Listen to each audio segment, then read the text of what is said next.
Vox Box Star Wars Comic Book Podcast, Episode 26. Remember, before Wall-E was cute, there was R2-D2.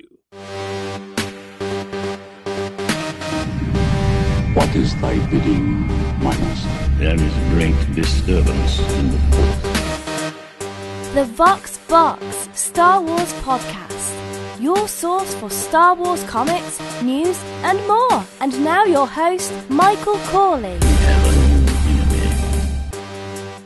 Welcome back to Vox Box Star Wars Comic Book Podcast, Episode 26. I'm your host, Michael Corley. Thank you so much for listening today. Today, we are covering Star Wars number 26. It is titled Doom Mission. We open with Luke and Leia and the droids. They are on a used ship that is not in the best shape and has already had its shields damaged. It has already had one engine damaged, and now 2 TIE fighters are coming in to destroy it. Their communication is also out.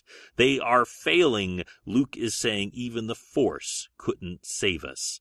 Now, there is a fire on the ship. R2-D2 is doing his best to try and control it, but it's only a matter of time before the ship is destroyed. However, before they can be destroyed, rebel ships come in. A bunch of X-Wings come and destroy the 2 TIE fighters. Luke watches one of the TIE fighters crash into a nearby moon as the X-Wings escort the little ship to the atmosphere of Yavin's 4th moon. We see in the background the ship they were in is now in flames and crews are trying to put it out. Leia is meeting with General Dodonna, and she is giving the bad news that things don't look so good, particularly that there is a TAG mining explorer ship. That was the ship they were following to this system, and they know that something suspicious is going on with it. It was able to let TIE fighters go into the large gas giant. Somehow they were able to get past terrible storms all the way down a corridor of storms safely.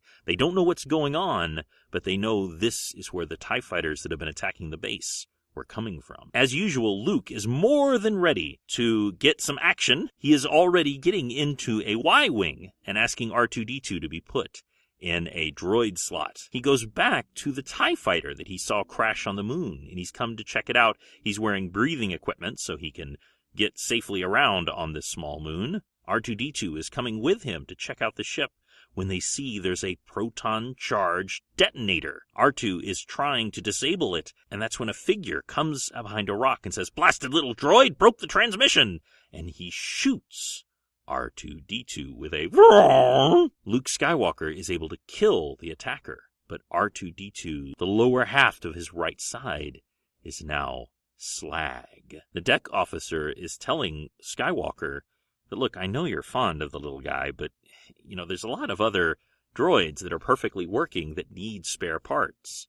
And Luke Skywalker turns, points at him with his finger and says, "Don't tell me he's only a machine." And he walks off with C-3PO to see if R2-D2 can be repaired. That night, Luke and Leia are looking out over the gas giant, and they're remembering their original mission to find a safe place for the rebellion, and that none of the scouts, including them that have gone back, have either been able to find a place, and most of them have not even returned alive. The general arrives, and he's showing them that they have an old TIE fighter. They actually were using it to learn about fighting TIE fighters and learning about their maneuverability, but now they think they can use it to get into the corridor of storms on Yavin. Of course, Luke Skywalker volunteers to be the pilot on this TIE fighter. As the TIE fighter takes off, almost certainly leading Luke to his death, we get a narrator talking about the inner thoughts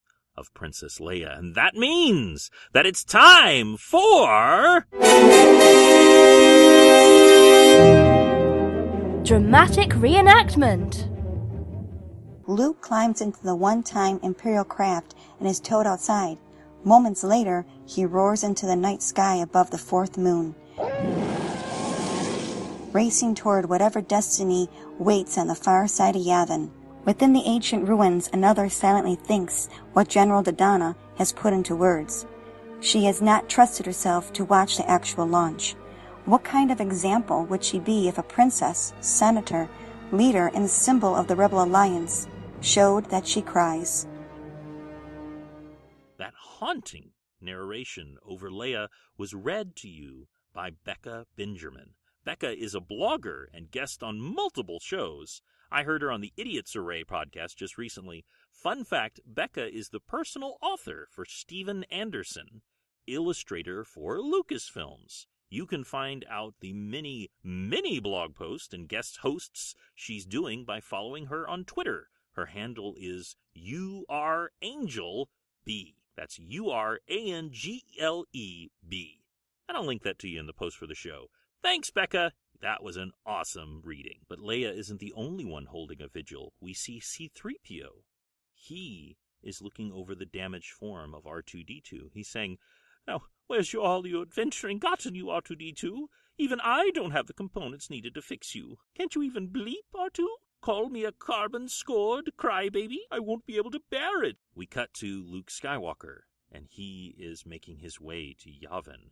He is flicking a signal switch, which they think is what is activating access through the storms. He's hoping it's right, or he will surely die. A eye opens up in the center of the storm. He makes his way down to see a gigantic ship, which is essentially a gigantic wind turbine.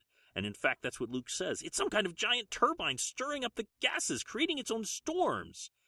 And that's the House of Tag ship moored at its side. Inside, we see Baron Tag once again working with his lightsaber so that he can one day have vengeance on Darth Vader for taking his eyes and forcing him to have cybernetic ones. But just then, he's knocked off his feet. Something is going on. This is Luke Skywalker firing his TIE fighter's weapons at the giant machine. He has to be careful, though, in the middle of this gas giant. If he loses sight of the giant ship for even a moment, there's almost no chance that he'll find it again, and almost no chance that he'll find his way safely to the surface. He makes his way down to the turbine engine, and he gives it all he's got. We find out that the TIE fighter carries enough proton charges to destroy a city. Baron Tag's creation is a little bit bigger than that. But because of its engines and reactors, in a way, it's even more vulnerable. And one by one, every section of the ship is destroyed. But now, Luke Skywalker's problems begin. We see the TIE fighter's wings are shredded, and he is alone. He is alone without instruments, swirling in the gases of the planet Yavin. He realizes this was what he signed up for, a suicide mission. He had just not been saying it out loud to himself, that no one who went into this gas giant to destroy the machine would come out alive. The ship begins to dive towards the center of the planet, where he will die in the hard, frozen core. But Luke is reflecting that he's been meditating. He's been expanding his feelings. He's used the ability in smaller tests, but this is the first time he's ever tried to do it consciously. And he connects to the Force. He remembers what Ben taught him, and he begins to believe in himself. And he uses the Force to guide him through the clouds, through the storms, out in space. And he realizes this is a great stride forward. So many times before, he had been reacting on instinct when he connected with the Force. This was absolutely on purpose. However, even a victory like this has one problem, and that is that Baron Tag has also survived. Ironically, Luke Skywalker actually saved the Baron's life along with the rest of his crew. They followed the TIE fighter out of the clouds. But Baron Tag is far from grateful. He is saying that he ruined our chances of showing up Darth Vader. And he's saying, someday I'll do to Luke Skywalker worse than the Sith Lord did to me. And that ends Star Wars number 25. Well, I guess a giant storm generator isn't quite as scary as the Death Star, but you know, it'll do. If you think you have what it takes to be a guest reader, would you do me a favor? Shoot me an email. Let me know if you think you've got what it takes. My email is Mr. Corley, MrCorley @gmail.com. I'm always looking for fun readers. You have a wonderful day, and may the Force be with you. No! You failed, Your Highness. I am a Jedi, like my father before me. So be it, Jedi. Thank Thank you for listening to the Vox Box Star Wars podcast. Give us a review on iTunes to help more Star Wars fans find the show. Have a great day, and may the Force be with you. Comic number 26.